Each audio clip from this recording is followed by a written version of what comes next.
Bonjour, vous regardez Tesla Geek. Si vous suivez régulièrement mes vidéos, vous savez que Tesla a commencé la fabrication de l'entrée de gamme de son SUV familial, le Model Y Propulsion, dans son usine allemande, et que ce Model Y berlinois est équipé d'une nouvelle batterie structurelle fabriquée par le géant chinois BYD. Tesla a d'ailleurs déjà commencé à en livrer en Europe et particulièrement en Allemagne, où certains se sont empressés de voir ce que donne cette nouvelle batterie en recharge rapide sur les superchargeurs, et la surprise a été plutôt bonne.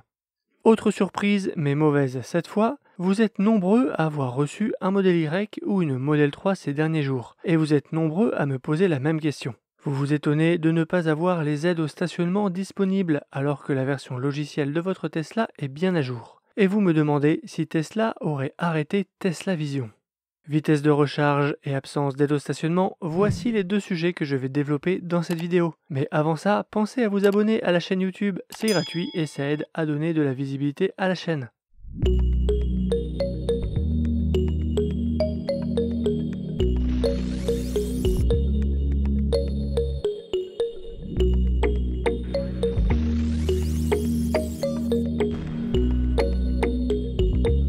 La nouvelle déclinaison berlinoise du Model Y Propulsion embarque une batterie BYD à cellule Blade à la place de la batterie CATL qui équipe la déclinaison chinoise de cette version, mais aussi les Model 3 Propulsion. Ces deux batteries ont en commun d'utiliser toutes les deux la chimie LFP qui leur permettent d'être rechargées à 100% au quotidien, sans risque de dégradation prématurée de la batterie. Elles affichent également la même puissance max de recharge, 170 kW.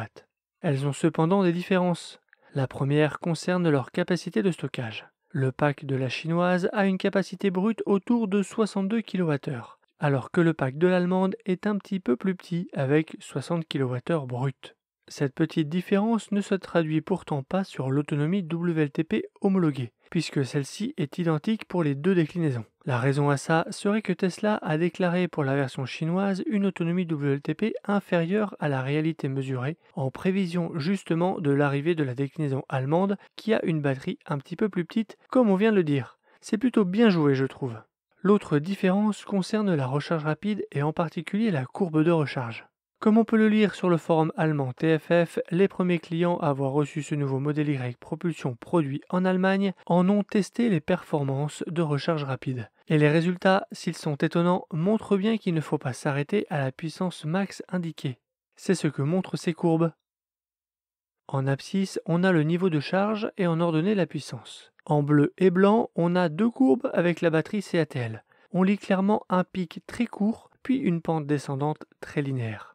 Mais en vert et en rouge, on a deux courbes avec la batterie BYD du modèle allemand. On distingue très clairement un plateau à la puissance maximale de recharge jusqu'à 35% ou 50% en fonction de l'état de charge au moment où la voiture a été branchée. Ce plateau à la puissance max permet de réduire le temps de recharge, et c'est une excellente nouvelle. Reste à connaître le temps exact de recharge entre 10 et 80%. Mais d'après les premiers retours clients, il faudrait seulement 16 minutes pour passer de 21 à 81% de batterie et 23 minutes pour atteindre les 90%. Mais probablement moins de 20 minutes pour réaliser un 10-80%.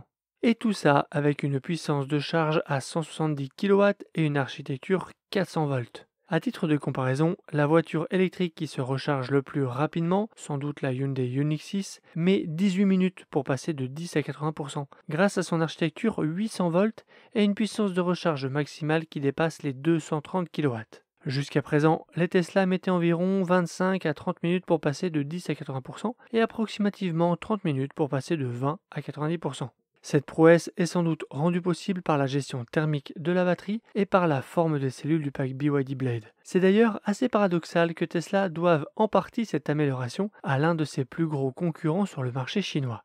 Suite à ces révélations, vous avez été plusieurs avec une commande en cours ou sur le point de commander à me demander mon avis, s'il ne fallait pas essayer de réclamer une version berlinoise pour profiter de cette évolution.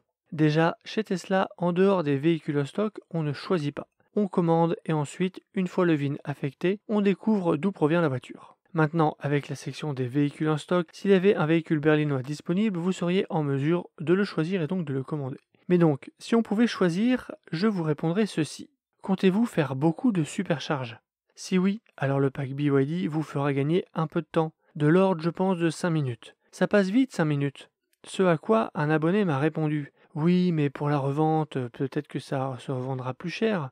Je doute franchement que les futurs acheteurs aillent dans ce niveau de détail. Sur les modèles 3 SR+, qui sont passés d'un pack Panasonic qu'on recharge à 80% au quotidien au pack CATL LFP qu'on recharge à 100%, là oui, le changement de batterie a un impact psychologique fort sur l'utilisation au quotidien. Mais en ce qui concerne la supercharge, à moins d'y aller vraiment régulièrement ou d'avoir ce besoin de gagner ces 5 minutes à chaque fois que vous faites une supercharge, à aujourd'hui, je n'en perçois pas vraiment un intérêt primordial. Même si bien sûr c'est une bonne nouvelle que le temps de recharge s'améliore. Il semblerait que certaines livraisons de ce modèle Y propulsion allemand soient mises en pause à cause d'un problème d'homologation. Des problèmes d'homologation, il y en a presque à chaque fois qu'il y a une nouvelle batterie, ce qui en général repousse les livraisons concernées d'une semaine. Mais cette fois-ci, ça serait à cause du moteur. Voilà que celui-ci refait parler de lui. J'ai pourtant décodé les cartes grises des deux moteurs, le S et le J. Bien que le moteur J était supposé être plus puissant, leurs cartes grises sont identiques, alors de quoi peut-il bien s'agir? Avec le peu d'éléments que j'ai, je vois deux possibilités. Soit le moteur J est bien plus puissant et la carte grise est fausse, soit la lettre du VIN est fausse et la carte grise est bonne. Je pencherai plutôt pour cette seconde hypothèse. Si vous ne voyez pas de quoi je parle, je vous invite à aller voir mes vidéos dédiées sur le sujet. Elles vous expliqueront moteur S et moteur J. D'ailleurs, si vous êtes concerné, dites-moi en commentaire quelle lettre moteur vous avez dans le VIN et partagez-nous ce que vous dit Tesla à ce sujet. On passe maintenant au deuxième sujet, celui des aides au stationnement qui, depuis la suppression des capteurs, se fait via Tesla Vision et les caméras et qui aurait disparu. Cette question m'a beaucoup été posée ces 10 derniers jours et grâce à vous, j'y vois un peu plus clair. Alors non, Tesla n'a pas supprimé ou arrêté les aides à la conduite via Tesla Vision, mais il semble plutôt y avoir un bug sur toute une série de voitures récemment livrées. Le manuel d'utilisation du véhicule indique: pour activer ou désactiver les avertisseurs de stationnement, appuyez sur Contrôle, Sécurité, Avertisseur de stationnement, comme je vous le montre à l'écran. Sauf que sur les véhicules concernés, cette ligne n'apparaît pas. Plusieurs abonnés ont réussi à résoudre le problème avec plusieurs modes opératoires que je vais vous partager tout de suite. Le premier, c'est de faire une demande d'entretien dans l'application mobile. Suite à ça, certains ont échangé par chat et Tesla a pu agir à distance pour rendre visible et activer ce paramètre. D'autres se sont vus proposer un passage d'arrangeur à domicile et celui-ci, après avoir connecté un petit ordinateur sur la prise diagnostique de la voiture, a pu rendre visible et activer ce paramètre. Tesla est conscient du problème et y travaille, comme le montre ce chat. Le problème que vous rencontrez est lié au logiciel. Il y a déjà eu une remontée à ce sujet et les ingénieurs sont actuellement en train de travailler dessus. Il sera résolu lors d'une prochaine mise à jour. Si vous ne voulez pas prendre votre mal en patience ni passer par Tesla, il y a une quatrième solution expérimentée par un abonné: faire un reset des paramètres d'usine. Après cette opération, tout est rentré dans l'ordre. Cependant, comme il s'agit d'un reset, il y a beaucoup de choses à reparamétrer comme il me l'a expliqué. Il faut quasi tout régler. Les services connectés, Apple Music, Netflix, etc., le Bluetooth du téléphone, les paramètres de sécurité et autopilote, et ça a également effacé tous les historiques comme les recharges et la navigation. Les compteurs A et B aussi. Le truc rassurant, c'est que l'appli Tesla du téléphone est restée associée au véhicule, même après le reset. Et donc, pas eu besoin de refaire la connexion carte Tesla avec le téléphone par exemple. Ensuite, le calibrage de l'autopilote sur route a pris une bonne trentaine de kilomètres. Parc Assist m'envoyait déjà des notifications d'obstacles avant le calibrage, donc j'ai compris qu'il était revenu avec le reset usine.